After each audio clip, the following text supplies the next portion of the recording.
Kuzambo, and a very warm welcome to this program with me, 𝗀𝗧𝗃. Today we are focusing on a hidden danger in our children's learning spaces, lead exposure in ECCDs and schools. The 2024 Blood Lead Level Survey revealed some alarming data, and here to help us understand it is 𝗀𝗧𝗃𝗍𝗍, one of the lead researchers of the survey from the Ministry of Health.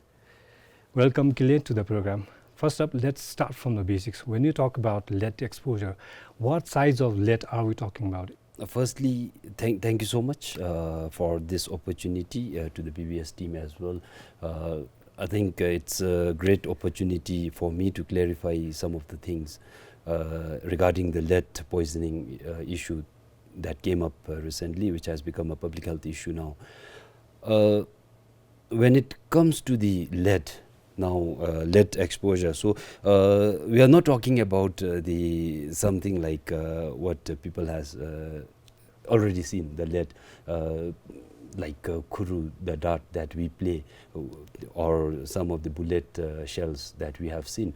So these are not the lead that goes into our body. It's at the very minute level, the fine particulate level which goes into our body, because the root of lead in our body is ingestion and inhalation, and it doesn't even go through the dermal contact, the skin, through skin. So it's very less likely. The main exposure is through inhalation and the ingestion of the lead, the fine particulate matters. That's the survey's new revelation, even for the people working in the public health as well as people in the government. So why was it not a problem until now? Thank you so much. Now, when it comes to lead, there are two particular things that we must understand. It's not that Bhutan was not vulnerable or was not having that issue of lead poisoning in the country. If you look at the international literatures, US, the other countries globally, they started having concern about lead as early as 1920s. And US started having regulations on the safe lead behaviors since 1978, looking at the lead, the bent house that were built before 1978. So in Bhutan, I think it firstly depends on the awareness about the lead. Now, when we say awareness, people were not really aware that lead is highly poisonous when it goes into our body, and it has all these health implications. The number two is, as a low developing countries, we had other priorities that needs to be addressed rather than focusing on lead or any other heavy metal in that case. So, and then when we talk about lead, the health symptoms, they are not visibly identifiable in any case. So it needs to be clinically examined or tested. Blood needs to be tested whether the child has a lead or not. And then the symptoms related to lead poisoning are similar to other diseases. So such as the autism, it has other causes as well, developmental delays. But it is also caused by lead poisoning as well. So because of all these reasons, it was not really recognized as an issue in the country. And then we have never done this survey until 2018.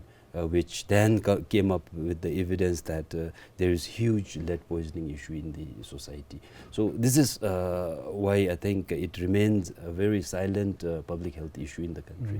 All right, so what about the National Lead Level Survey, which was conducted last year? How was it done and how reliable is it, sir?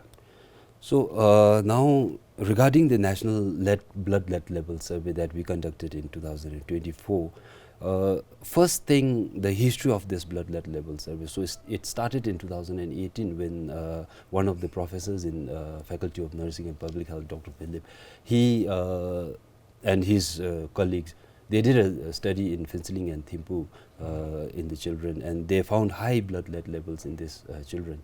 And then there is one particular source study being conducted particularly in Thimphu, in the schools and ECCDs, which also found lead in some of the painted items. So picking from there, we recognized that there is an issue of lead poisoning in the society among the children aged 1 to 6 years old. So this is how we came up with the national level survey. So now coming back to the National Blood Lead Level Survey, so we did a thorough study on how it should be carried out, which one is the best practices. It has to be methodologically correct, scientifically correct, and it has to be ethically correct as well, because we are then conducting drawing blood from the children and then testing it for lead as well as hemoglobin as well. So we had to be very correct in all this. So then we looked at the international best practices. Now when it comes to the current findings of the survey also, it very much aligns with the other studies done in our neighboring countries as well, the finding in the low middle income countries. So from the methodological, from the onset of the survey itself, we made sure that this survey is correctly done, and it recognizes the issue in the country. The equipment used such as 𝗏𝗏𝗏 equipment, which tests the lead level in children.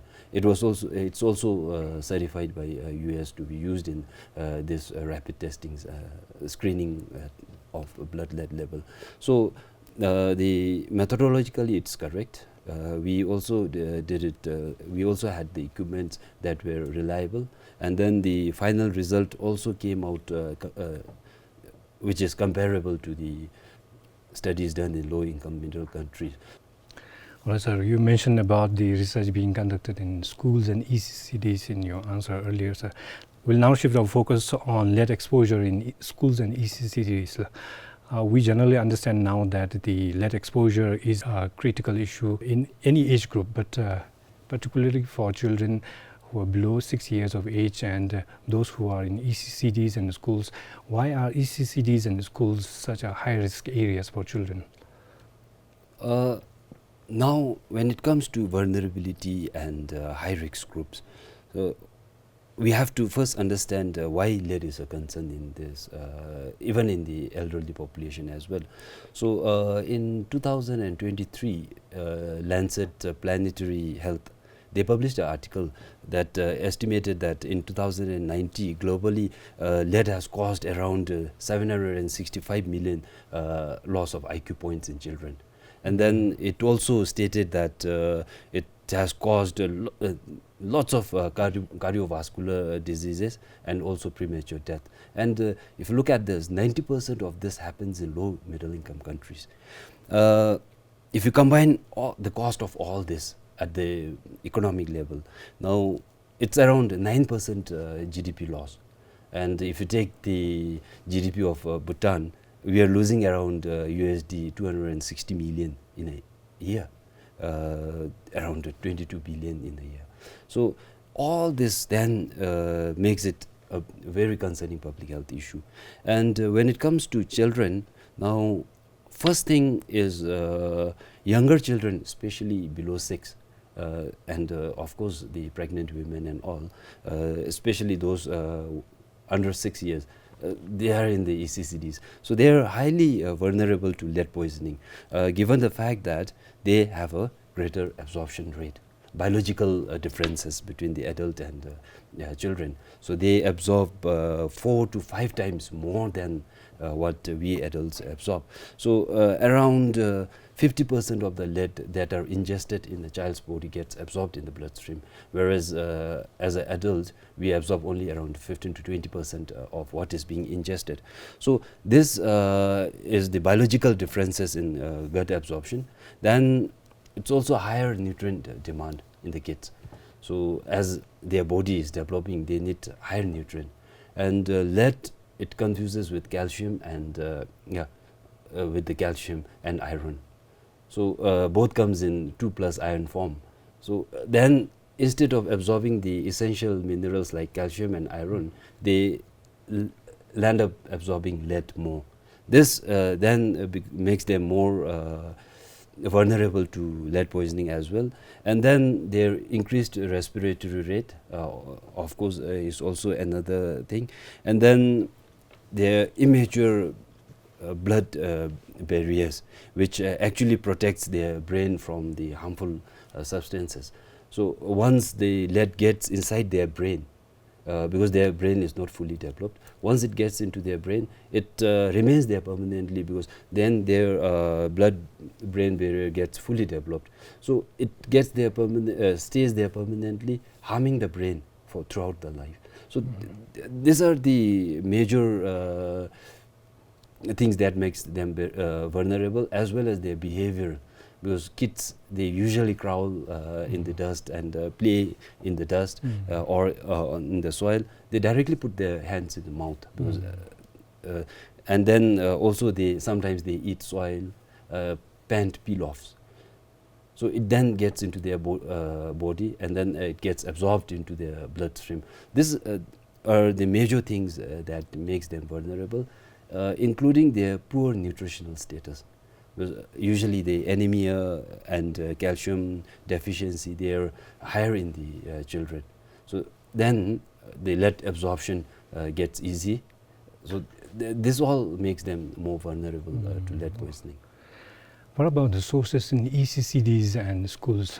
How are children exposed to lead in these settings? Now, when it comes to sources of lead, so in general, what you must, first thing that everyone must understand is, there is no particular source that can increase the blood lead level of a kid. Of course, if you are directly exposed to the lead thing, it might increase the blood lead level, but it's accumulated in the body. So it's unlike the malaria, which has a definite cause. Increase in blood lead level will not have a particular source that can be pinpointed, because source is diverse, scattered everywhere. So you can get exposed from ECCD, you can get exposed from home, you can get exposed while going to an automobile workshop with your parents. So then it all gets accumulated and increases the blood lead level in a kid. Now, at the international level, when we did this survey also, it was found that firstly it is in the lead-laden pans, then it's also in the contaminated soil and dust. Then it was also found in the water that comes out from the pipes, or even in the water storages. And then international literature also says it was found in traditional medicine and aluminum cookware. But in particular, in our case, first study was in 2018 by Dr. 𝗍𝗲𝗻𝗻 and their colleagues. So they only found lead in the painted playground equipment, like slides and all, which were painted. So they only found lead in that thing. But when we looked at the other sources in the country during the National Blood Lead Level Survey, it was found in many items, including the kitchenwares, then in the religious objects, of course, then also in the soil and dust, in the spices. So it was found in many things. So we cannot really pinpoint that that source has led to increase in blood lead level of children. We'll now talk about the process of the survey. How many facilities were tested? I mean, the ECCDs and the schools, and what was the process like? What kind of equipment was used for the testing? So the blood lead level survey 2024 was actually mainly focused on testing the blood lead level of children aged 1 to 6 years. We tested this ECCDs and schools as a part of a source survey. So where we tested some of the probable sources of lead in this ECCDs and schools. Even at home also, we tested all this equipment that will have, there are probable sources of lead. We used portable XRF, which tests lead without having to take the samples to the lab. So it's a portable machine, almost like a handheld gun, which then we can directly test using, it uses actually X-ray technique, which detects the lead in these objects. Was there a difference between lead exposure in lead content among children in rural and urban schools? Now, in the 2024 survey, I think even in the urban and rural areas, there is not much of a difference when it comes to blood lead levels. So everyone is exposed to lead. Now, when you said, was there a difference between the blood lead level or sources in rural and urban? Usually, the international literature says that the exposure should be higher in the rural areas, but we have not found much of a difference between rural and urban, indicating that everyone is vulnerable, everyone is exposed to lead. Now, when we talk about the measures, what kind of measures can schools and ECCDs take to minimize exposure to lead? So, now, first thing at the national level itself, I think it's a new subject, a public health concern that has come up in the society. So many are not really aware of what is the level of issue associated with this blood lead level or lead poisoning in children or be it in the adult. So there is very minimal understanding on this issue. I think number one, we will need to create more awareness and make people aware that the health impacts of lead and then other societal impacts of lead related to lead. Now, when it comes to ECCD, number one, they are almost always with the ECCD facilitators. So, number one, we need to build capacity of this ECCD facilitators in order to ensure that public health interventions such as hand washing or how to avoid the sources of lead by these children in ECCDs. So they should be firstly aware of this. Now, many people were also saying that if there is a definite symptom related to lead poisoning, then ECCD facilitators might be able to recognize them. But in a sense, I think it's going to be quite difficult for them because it's very variable. Like the cause of as I mentioned earlier, the cause of autism. It could be other reasons or it could be lead. So in a way, they will not be able to recognize this, but it should be better left to the clinicians themselves. Now, I think we will also need to include this in the issue of lead poisoning in the curriculum as well. The students should be aware on how they can avoid exposure to lead. So these are the few things that can be done at the ECCD level, but the lead poisoning issue, it has to be, the interventions has to be whole of a government, whole of a society approach. Individual protecting myself from lead exposure may not work because then the sources will be diverse, it will be all over. So I cannot protect myself. Now it has to be whole of a government, whole of a society approach. So from the ECCD proprietors also, they will have to ensure that the playground equipments are safe, lead free. The other stationery in the ECCDs, they are also lead free. So these are the few measures that we can actually take in order to reduce the exposure of lead in children. What about the Ministry of Health? Are there any plans from the ministry where children are getting tested regularly? So as such, now I must again stress that prevention is key because there is no treatment for lead poisoning except for reduction in lead level if it is beyond 45 microgram per deciliter, which is called chelation therapy, which actually reduces the blood lead level to a certain level microgram per deciliter. But it again doesn't solve the problem of the health problems, the damages it has already caused, like cognitive damages, the brain damages, the cardiovascular, other soft tissue damages it has already caused. So in a way, the key is prevention only. When it goes beyond 45 microgram per deciliter, the clinical setting, in the clinical setting, the medical doctors, they will be able to identify if it has or if it needs blood lead testing to make sure that it doesn't have a lead poisoning, that child is not a case of lead poisoning. So this is I think it's a clinical intervention. There will be certain processes that needs to be done before we actually regularly screen any children in the ECCDs. So this is one of the things. Coming to parents, what can they do so that their children are not exposed to lead in ECCDs or either at home as well? Now, as I mentioned earlier, the sources of first key thing is understanding the sources of lead. So firstly, we will find the lead in automobile workshops as well. The leads are in the metal works, where people practice metal artisans, who are metal artisans. It will be in the dust and all. We also found that it was there in the religious objects and all.